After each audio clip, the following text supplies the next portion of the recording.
Welcome back, New York Giants fans, and we did it. We did it. We beat the Minnesota Vikings 31 to 24. Now, mind you, my voice is very, very shot right now. I was just screaming, shouting throughout the whole entire time throughout that game last night, and my voice is shot. So, um, excuse me for that. But the Giants are now going to the divisional round of the playoffs. Would have told me this in August, September, I would have said you're crazy. But it's looking like we are legit in a way. And I know the Vikings had a couple stumbles and throughout the season, and people try to question their validity as a contender. But they're a good team. They beat us last time, even though we kind of beat ourselves. But you know, they are a good team, and I'm glad that we had the opportunity to get a rematch and prove that we can go to toe with a good team. They and I would like to congratulate the Vikings for a tremendous season. And yeah, we just played tougher. We were more, in a way, prepared than them. And yeah, Daniel Jones had a terrific game. 300 plus yards, two touchdowns, and 78 rushing yards. That is amazing.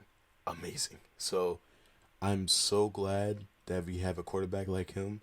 And it took me a while to kind of come around to him and let him develop. But with the proper coaching and a good OC, offensive coordinator like Kafka, and, you know, he has potential. And we're seeing that as of right now. I'm so glad that it's kind of panning out for him. I always want him to succeed here as a New York Giant, and it looks like he's going to be our quarterback for the future, which I'm very excited for.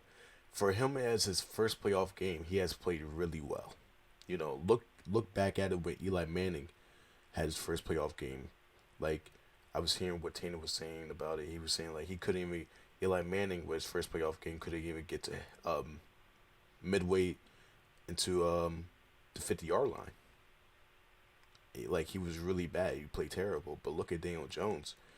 He was the first quarterback ever in playoffs to get 300 yards and 78 rushing yards. But now if Lamar Jackson did it, oh, you see that all over ESPN. You see all that in Sports Center, but it doesn't fit to their narratives. Like that freaking dumbass Nick Wright, that big nose whatever. He want to talk about, oh, Daniel Jones is not good. Daniel Jones is not good. He went out and had a perfect performance against the Vikings, and he was counting us out. And Stephen A. Smith wanted to count us out against the Philadelphia Eagles. All right, if we lose to the Eagles, it's still a win. It's still a win for us because we was not supposed to go this far. We was not supposed to go this far. The fact that our third stringers almost beat the starting Eagles, I think we might have a chance. We might have a chance. And I want to talk about that too. But let's talk about the Vikings game. The Vikings game was just, I just loved everything about it when it comes to our offense. Now, our defense, right? Let's talk about our defense. Wink Martindale doing the zone, I'm not a fan of. Even though it took Justin Jefferson out the game, I'm not a fan of doing zone. It left the middle of the field open, wide open, wide open. They had TJ Hawkinson get 120 yards. What type of stuff? What are we talking about? Like, TJ Hawkinson is good, but that just opened the floodgates for more receivers to get open. Like, yes, we shut down Justin Jefferson, but that left room for KJ Osborne to get a touchdown, TJ Hawkinson to do his thing. Adam Thielen. Adam Thielen hasn't done anything throughout this season. Like, what? I don't know. I'm kind of nervous that he might carry over that same approach for next game against the Philadelphia Eagles, which I'm gonna tell you this right now, that's not gonna work. The um, zone is not gonna work against the Eagles. We need the blitz. That's what we need to do. We need a blitz and have Jalen Hurts ruffled paranoid under pressure, let him force passes. Let him force passes. And that offensive line is too good for us just to run zone. We need to rush the passer. So that's a major key when it comes to facing the Eagles for the divisional round on Saturday. I'm so like I was just so pissed off about us running that zone because it wasn't working. Eventually, when we ran man coverage, that's what I've been saying for the whole entire freaking game. Run man coverage, run freaking man blitz, please. But Wink Martindale said, no, just do zone, just do zone. Why? Why do zone? It's not working. Then when it's fourth and long and you do man coverage, we stop them right away. I wonder what happened to that all game. Because Kirk Cousins was picking apart the zone coverage. And let me start getting it on the refs. Now, I'm not the one to point fingers or freaking go off about conspiracies, right? I'm not that type of dude. But at the same time, once I saw Roger Goodell show his old butt at at the stadium, at Viking Stadium, giving those kids, those Viking fans, those kids, tickets to the Super Bowl, I started thinking. I'm like, I don't know. I don't like how this is going. I don't like how we're facing the Vikings and Roger Goodell showing his whole ass and like saying, "Hey kids, here's Super Bowl tickets for the Super Bowl," and they're Vikings fans. So I'm like, I don't know. That's not. He might pull a couple strings here. Let's be honest. We did. We see a couple strings. There was never a holding call on the Vikings. They held Kayvon Thibodeau and Dexter Lawrence that whole entire game. No call. They had a BS call with roughing the passer on the fourth quarter when it was about to be third down. That was a made up call. I was like, wow, okay. There was another call in the third quarter, which they took back a catch from. I was just saying, oh, never mind, it's incomplete.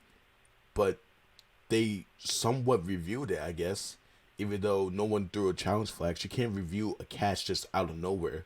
It's not even a booth review. It wasn't even under 2 minutes. So they couldn't even do that. So that was like questionable as that. I'm like, oh, Lord. Roger Goodell, he pulling the strings. Oh, my God. Here we go. But at the end of the day, the refs try to pull the strings. We persevere. That's what it is. Kirk Cousins is going to Kirk Cousins. He's going to throw a flat on a 4th and 8. So, hey, that's on him. But at the same time, man, I'm just so excited about the Giants. I'm sorry I threw that whole tantrum, everything. That just really, like, got under my skin. I was like, yo, I don't know. But, man, Saquon Barkley, he went off too. Even though he had 9 carries, he had a good amount of yards and he got a touchdown. And that first, man, going up 17-7 in the first quarter,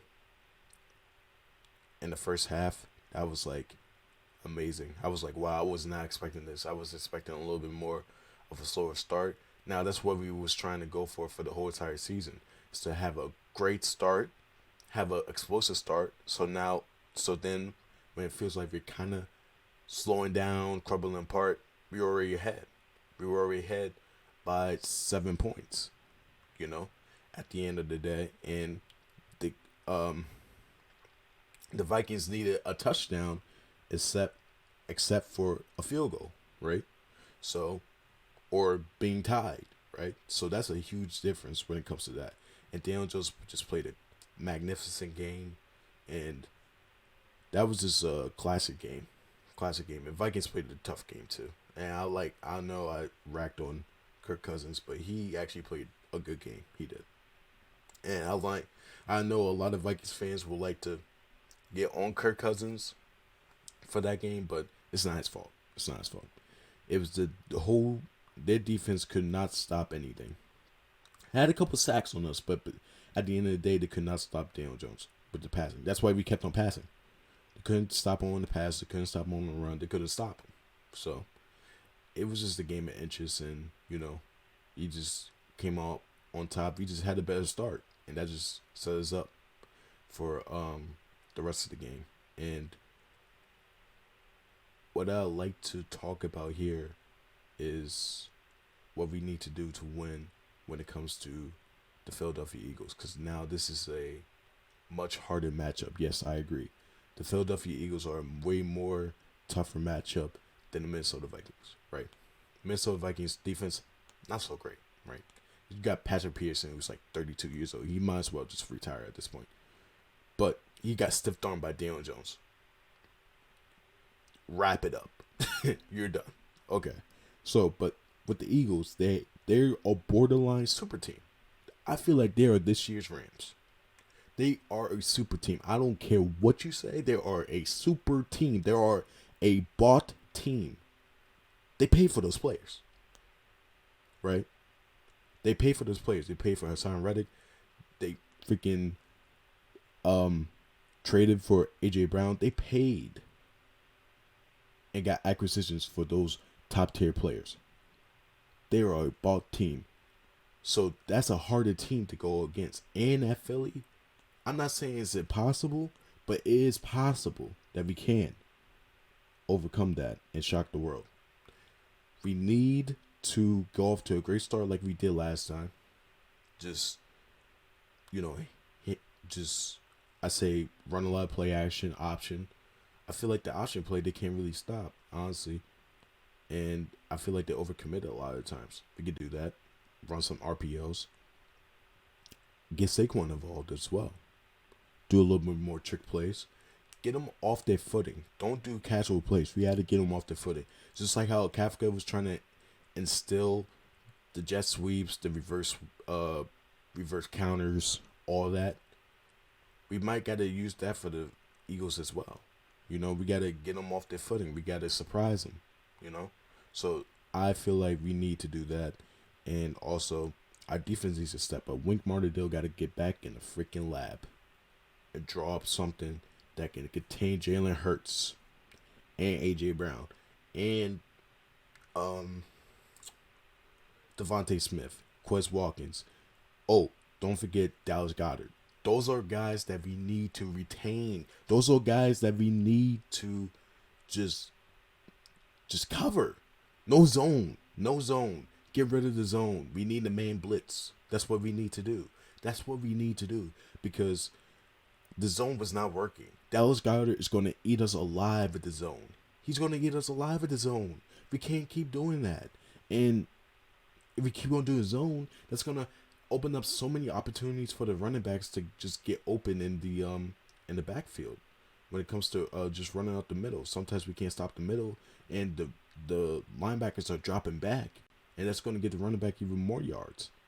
It just opens up so many lanes for the offense when teams are in zone for the whole entire game, which the Giants were in zone for all of the game last night, and it pissed me off. I'm like, Wink, do man. And when he does man, when he man blitz, it wasn't even man blitz. When he man coverage, when he called a man scheme, we stopped right in its tracks, right?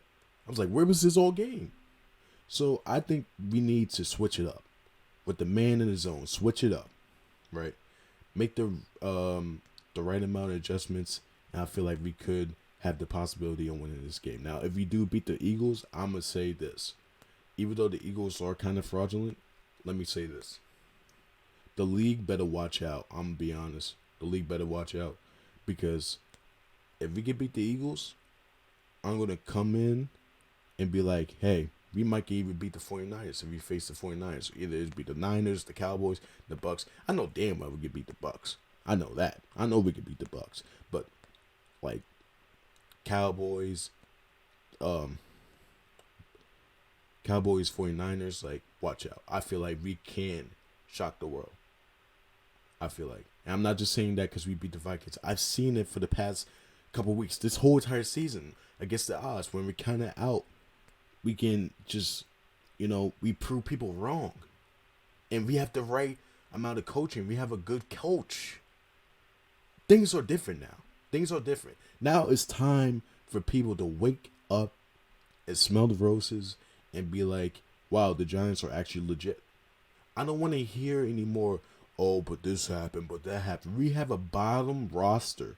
Our roster is not good. It's not good. It's not good. It's not.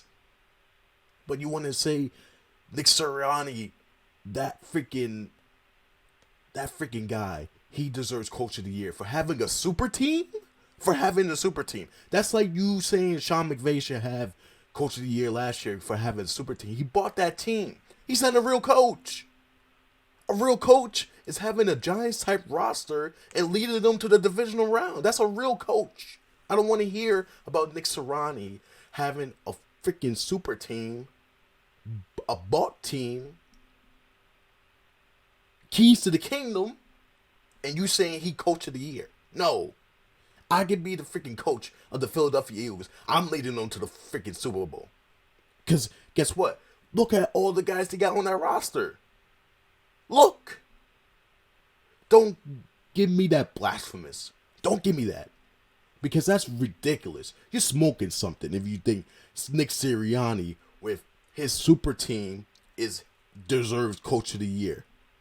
You should be freaking, I don't know, anything. There's so many words I can say right now that I'm not going to say. But you should be exiled. We'll say that. Exiled for thinking that. You must have been dropped in the head if you think that. There's no way in hell you think Nick Sirianni should deserve Coach of the Year for having a super team and being the number 1 seed and having the easiest schedule in football. You're on dope. There's no way. Anyway. Coach Dable, Coach of the Year, I don't care. You get freaking get on me all you want to. He needs to have Coach of the Year. Now, to wrap this up, because we're already 17 minutes in, and I'm freaking ranting, but I'm excited. I'm proud of the team. I'm freaking, my voice is shot. I don't care.